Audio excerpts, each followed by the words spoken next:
பண்ணுறாங்க. இதே போல தான் வந்து பார்த்திங்கன்னா கோயம்புத்தூரில் ஒரு முறை திரு சீமான் அவர்கள் மேதகு தலைவர் அவருடைய அண்ணன் மகன் குறித்து ஒரு பெண் செய்தியாளர் கேட்ட கேள்விக்கு அவர் பிக்காலி என்ற ஒரு சொல்லை பயன்படுத்தினார். உடனே அவர்கள் என்ன பண்ணாங்கன்னா, பிக்காலி என்ற இடத்துல அந்த பீப் சத்தத்தை போட்டுட்டு அவர் ஒரு மிக கெட்ட வார்த்தை ஒன்றை பயன்படுத்தியதாக ஒரு வைரலாக பரப்புனாங்க. இப்படி வாய்ப்பு கிடைக்கும் போதெல்லாம் நீங்கள் வந்து திரு சீமான் அவர்கள் குறித்து அவர் அவதூறாக பேசிவிட்டார், பத்திரிகையாளர்கள் பெண் பத்திரிகையாளர் அவதூறாக பேசிவிட்டார், தற்பொழுது செஞ்சியில் பத்திரிகையாளர்களை அவர் அடித்து விட்டார் என்பதாக வதந்திகளை பரப்பி கொண்டிருக்கிறார்கள் இந்த 1-2 சிலர்.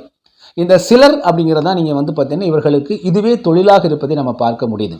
ஏனென்றால் நம்ம ஒரு விமர்சனத்தை வைக்கிறோம், நீங்கள் ஒரு கருத்தியல் ரீதியாக ஒரு விமர்சனத்தை வைப்பதும் அல்லது வந்து நீங்கள் ஒரு ஒரு குறிப்பாக செயல்பாடு ரீதியாக ஒரு தவறு பிழை நடக்கும் பொழுது அதை வந்து சுட்டி காட்டுவதும் அதை விமர்சனமாக வைப்பதும் என்பதும் தவறில்லை.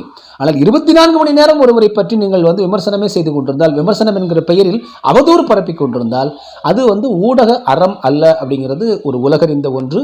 அனைவரையுமே தம்பி தங்கச்சிகள் என்று அழைக்கக்கூடியவர், மேலும் ஏதாவது கேள்வி இருக்கா என்று கேட்கக்கூடியவர், தொடர்ந்து திரும்ப அவரிடம் வந்து பார்த்தீங்கன்னா நீங்கள் கூட்டணி வைப்பீங்களா என்று ஒவ்வொரு செய்தியாளர் சந்திப்பிலும் அவரை எரிச்சலூட்டும் வகையிலும் கேட்டாலும் கூட அப்பொழுதும் தம்பி இப்படியே கேட்டிருந்தேன் நான் கோவம் எனக்கு வருமா வராதா என்று அவர் பேசக்கூடியவர். எனவே ஒரு செய்தியாளரிடம் அப்படி நடந்து கொள்ளக்கூடியவர் அல்ல.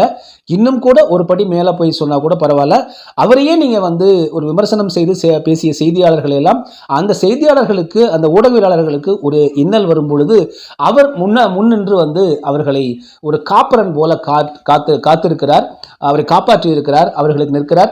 இன்று அவரை பற்றி அவதூறு பரப்பக்கூடிய பத்திரிகை அல்லது ஊடகவியலாளர்கள் என்கிற பெயரில் இருக்கக்கூடியவர்களுக்கும் நாளை அவர்கள் வேறு நிறுவனத்தில் போய் தான் பிழைப்பு நடத்த வேண்டிய நிலை வந்தால், அவர்களுக்கு ஏதும் ஒரு இன்னல் ஏற்பட்டால் அப்பொழுதும் திரு சீமான் அவர்கள் ஒரு அண்ணன் என்கிற அந்த ஒரு உரிமையோடு அந்த ஒரு எப்படி சொல்றது ஆதரவு கரத்தோடு வந்து அவர்களுக்கு துணை நிற்பார் என்பதை புரிந்து கொள்ள வேண்டும். தர்க்கம் என்பது நீங்கள் தமிழருடைய வாழ்வியலில் கலந்தது. ஆனால் அது அடிதடி சண்டை அல்லது, அது வந்து கெட்ட சொற்களால் சொல்வது அல்ல. ஒரு வாதத்தை முன்வைப்பது, அந்த வாதத்திற்கு எதிர்வாதத்தை முன்வைப்பது, அதற்கு பிறகு அது குறித்து மக்கள் முடிவெடுத்துக் கொள்ளட்டும் என்று விடுவது, இதுதான் வந்து இயற்கையிலே இருக்கக்கூடிய தர்க்கங்கள். தொடர்ந்து அனைத்து நீங்கள் பக்தி இலக்கியங்களிலிருந்து எடுத்துக்கொண்டாலும் சரி, அரசியல், கலை, பண்பாடு, இலக்கியம் அனைத்திலுமே நீங்கள் வந்து அதுக்குத்தான் பட்டிமன்றங்கள்லாம் பட்டி மண்டபங்கள்லாம் சொல்கிறோம் இல்லைங்களா? இதெல்லாம் தோன்றுவது எதற்காக? வாத விவாதங்களை அதுவும் அது வந்து பார்த்தீங்கன்னா ரசிக்கக்கூடிய தன்மையில் செய்து கொள்வதற்காகத்தான்.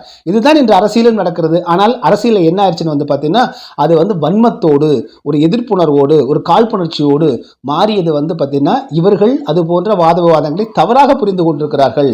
ஒரு தனி மனித வெறுப்பாக இவர்கள் எடுத்துக்கொண்டிருக்கிறார்கள் என்பதைத்தான் காண்பிக்கிறது.